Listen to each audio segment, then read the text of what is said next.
Il y a un truc profondément troublant quand on s'attarde sur certains désastres historiques ou même sur de simples faits divers tragiques. Oui, c'est vrai, c'est souvent très déconcertant. Très souvent, ce n'est pas une succession de grandes erreurs spectaculaires qui provoquent la catastrophe, c'est juste un détail. Un détail infime, oui. Voilà, un seul petit angle mort, totalement ignoré au milieu d'un plan par ailleurs méticuleusement préparé. Et c'est ça qui fait soudainement basculer la situation. Exactement. Et aujourd'hui, l'idée de cette exploration, c'est de se pencher précisément sur ce phénomène. Et pour ça, les sources que nous avons rassemblées aujourd'hui proviennent d'une chaîne spécialisée dans les récits sombres, les mystères un peu insolites. Une excellente source, d'ailleurs très bien documentée. Ah oui, fascinante.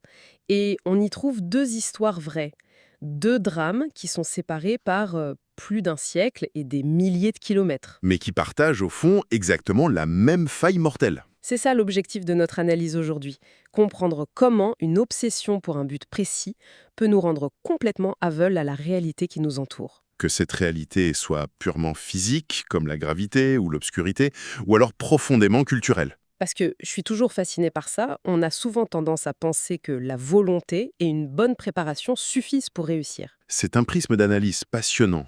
On vit dans un monde régi par des lois implacables. Les lois de la résistance des matériaux ou encore les dynamiques sociales d'une région. Et ignorer ces paramètres, même avec les intentions les plus pures, eh bien ça crée un décalage immédiat avec le réel. Les deux récits qu'on va décortiquer sont de véritables cas d'école, c'est ce qu'on pourrait appeler l'aveuglement volontaire. Alors plongeons directement dans la première histoire. Elle nous emmène au Japon, dans la ville côtière de Kanazawa. On est en 2011. C'est le récit de Risa Dezura et de son mari Iyoki. Rissa a 23 ans. Et quand on parcourt les documents de cette affaire, leur histoire d'amour a vraiment tout du scénario de comédie romantique. C'est vrai. Le contraste entre eux est assez frappant. Ils se connaissaient depuis le collège. À l'époque, Ioki était ce garçon extrêmement discret, genre très timide, qui n'osait pas du tout approcher Rissa. Alors qu'elle, elle était son opposé total. Très extravertie, solaire, toujours au centre de l'attention. Complètement. Ils se perdent de vue, et puis le destin fait qu'ils se recroisent des années plus tard, après l'université. Et là, Iyoki prend son courage à deux mains. Il lui avoue ses sentiments, c'est le coup de foudre, et ils se marient très rapidement. Au moment des faits, ça fait à peine 4 mois qu'ils sont mariés. C'est important de s'arrêter un instant sur la dynamique de ce couple à ce moment précis de leur vie. Oui, la fameuse phase de lune de miel. Exactement. Iyuki est un jeune cadre très travailleur, en pleine ascension professionnelle. Il est posé. Et Risa, de son côté, elle est un peu plus en recherche d'elle-même professionnellement, elle a une curiosité débordante. Et il y a souvent dans ce genre de configuration une pression tacite.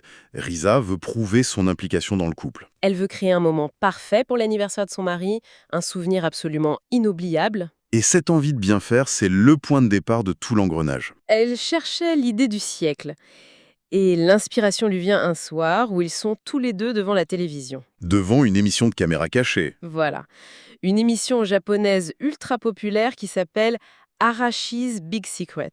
C'est le genre de programme à gros budget qui fait des farces monumentales à des célébrités. Et l'un de leurs gags récurrents, c'est de piéger quelqu'un en le faisant marcher sur une plage.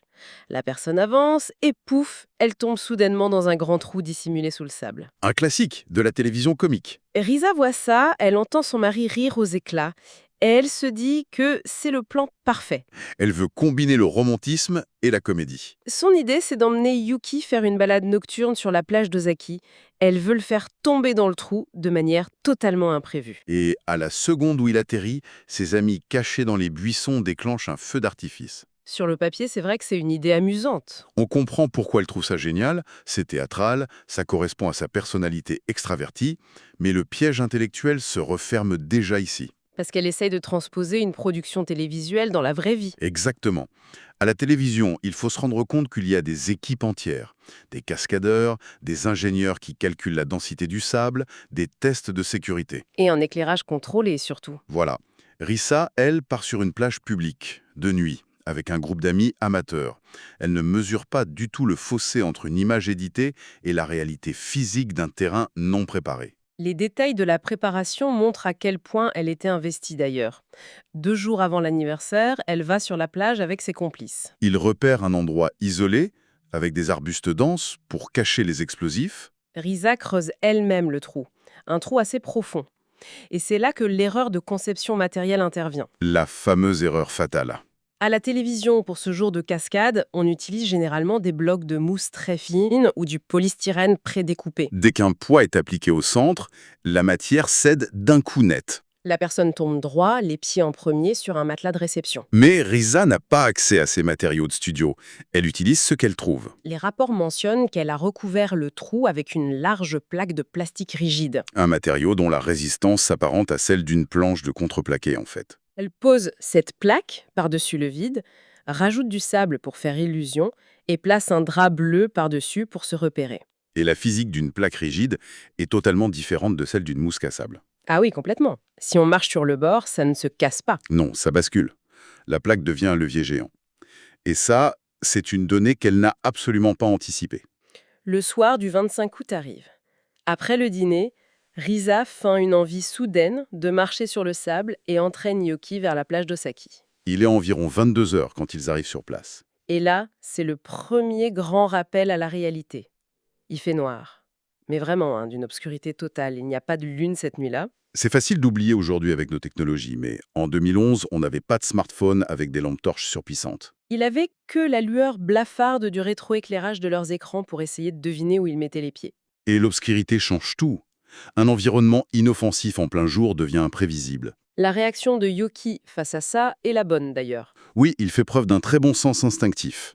Il s'arrête, il dit à sa femme qu'il ne voit rien, que c'est dangereux et qu'il devrait faire demi-tour pour aller chercher une vraie lampe. C'est la rationalité qui parle. Mais Risa, elle est complètement prise au piège. C'est ce qu'on appelle la vision tunnel. Elle est tellement focalisée sur la surprise, sur ses amis qui attendent, qu'elle fait totalement abstraction du danger immédiat. Elle panique à l'idée que le timing soit raté. Au lieu d'écouter l'avertissement de son mari, elle insiste. Elle le tire par le bras, elle accélère le pas dans le noir. Ce qui stresse encore plus Yoki. À un moment, elle réalise que la situation lui échappe. Elle s'arrête, probablement pour lui avouer la surprise. Mais elle s'arrête exactement au mauvais endroit. Incapables de voir le fameux drap bleu, ils ont marché tous les deux simultanément sur la plaque de plastique. Et comme on l'a expliqué, la plaque n'a pas cédé, elle a basculé d'un coup sec. Avec le poids de deux adultes sur un seul côté, ils ont été entraînés dans une chute vertigineuse, la tête la première, au fond du trou. Et le mouvement violent de cette plaque rigide a déstabilisé toute la structure du piège. Les parois du trou, qui étaient faites de sable non compacté, se sont effondrées sur eux. Une véritable avalanche de sable lourd et humide. Pendant ce temps, depuis les buissons, les amis attendent. Dans cette nuit d'encre, ils entendent des cris stridents. Puis, le silence absolu. Ils comprennent que ça a mal tourné. Ils courent vers la zone. Mais dans le noir complet, sans repère, il leur faut une demi-heure angoissante pour localiser le trou. 30 minutes, c'est une éternité dans ces conditions. Quand les secours parviennent enfin à les déterrer, c'est fini. Risa et Yoki sont morts d'asphyxie, enterrés vivants. C'est une histoire qui laisse sans voix. On part d'un geste d'amour pour arriver à un cauchemar absolu. Ça met en évidence à quel point notre perception peut être faussée par le divertissement. On voit le résultat final à l'écran et on occulte toute la sécurité et les lois physiques. La réalité reprend toujours ses droits. C'est terrifiant.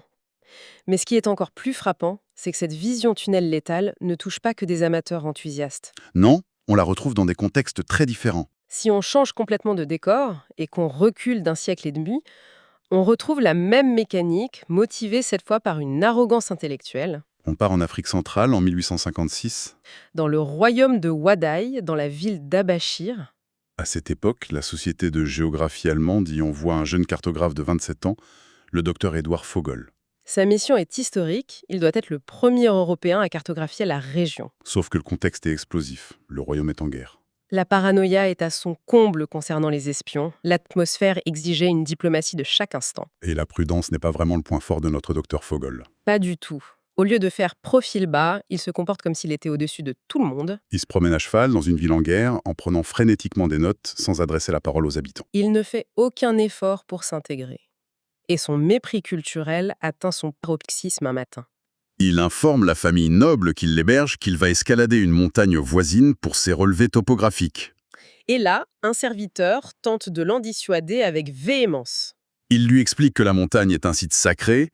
Y aller est formellement interdit. C'est une profanation. Mais Vogel balaie l'avertissement. Pour lui, sa mission scientifique européenne est supérieure aux croyances locales. Il se croit intouchable. Il part vers la montagne et disparaît sans laisser de traces. Cette disparition va déclencher un phénomène incroyable en Europe. Pendant près de 20 ans, aucune nouvelle. Au lieu d'envisager qu'il a été victime de son imprudence, le public allemand lui bâtit une légende romantique. Des expéditions de sauvetage sont financées. Malheureusement, la plupart des chercheurs meurent de maladies ou lors de conflits. C'est fascinant d'étudier comment une nation construit un mythe. Vogel devient ce héros tragique, sacrifié sur l'autel de la science.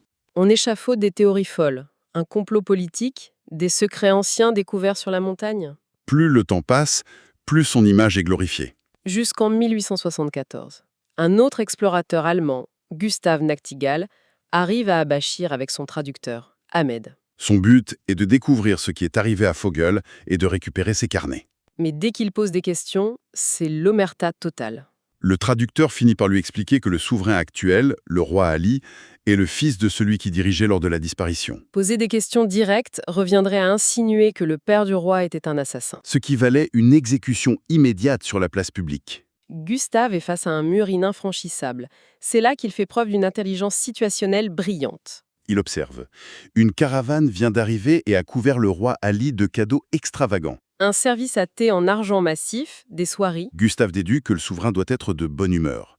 Il tente un coup de poker diplomatique. Il obtient une audience. Il commence par des mondanités, puis il lance son bluff. Il invente de toutes pièces une lettre du père de Vogel. Il dépeint un vieillard accablé, au bord de la mort, dont le dernier souhait serait de toucher les carnets de son fils. Et surtout, Gustave flatte l'ego du monarque. Il lui dit que si le roi acceptait de restituer ses carnets, l'Europe entière louerait sa grande sagesse et sa bonté. C'est un coup de maître.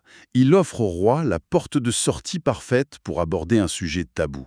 Sans jamais perdre la face. Ça démontre que comprendre la psychologie de l'autre est une arme de survie bien plus efficace que l'arrogance. Le roi sourit et accepte. Quelques jours plus tard, un garde vient chercher Gustave. Il lui annonce que les carnets sont perdus, mais lui ordonne de le suivre hors de la ville. En direction de la montagne sacrée.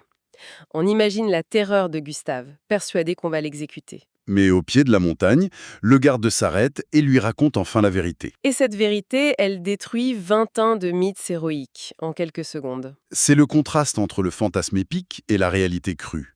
Vogel n'a pas été exécuté pour espionnage. Il n'a même pas été tué par des fanatiques religieux. La cause de sa mort est incroyablement triviale. C'était ses exigences culinaires. Vogel souffrait de maux d'estomac et il exigeait qu'on lui serve exclusivement des œufs bouillis à chaque repas. Le problème, c'est qu'à Abashir, les œufs étaient des denrées rarissimes. C'était un produit de grand luxe, offert lors d'occasions très spéciales. La famille noble qui l'hébergeait faisait des efforts immenses pour lui procurer ces œufs en signe d'hospitalité. Et lui, il engloutissait tout, matin, midi et soir, sans un mot de remerciement. Et en se plaignant. C'était perçu comme une insulte profonde à l'honneur de ses hôtes. Son ingratitude a poussé la famille à bout. Ils ont dénoncé cet affront au roi. Le verdict a été sans appel. Pour punir ce manque de respect inacceptable, Vogel a été battu à mort au pied de la montagne. L'Europe cherchait un martyr de la science, et ils avaient affaire à un homme tué pour son manque de tact au petit déjeuner. Ça remet pas mal de choses en perspective sur l'arrogance. Gustave survit simplement parce qu'il a su lire la pièce et respecter les codes. Quand on met ces deux histoires côte à côte, le motif de fond saute aux yeux. Oui, il y a une dynamique commune très forte entre Risa et Vogel.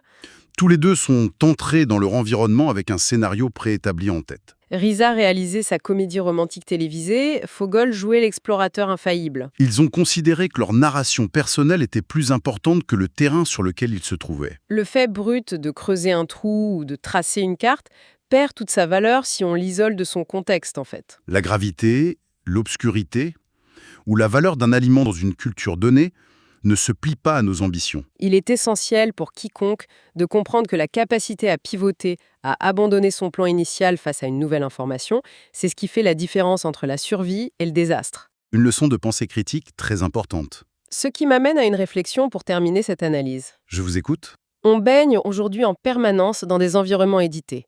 Qu'il s'agisse de nos divertissements, où les erreurs sont coupées au montage, ou des récits historiques qu'on lisse pour les rendre épiques. Tout est pensé pour offrir une conclusion propre et contrôlée, c'est vrai. Il est légitime de se demander si, à force de regarder la réalité à travers ces filtres, qui promettent toujours une fin maîtrisée, notre capacité collective à évaluer les véritables risques physiques et sociaux ne s'atrophie pas lentement.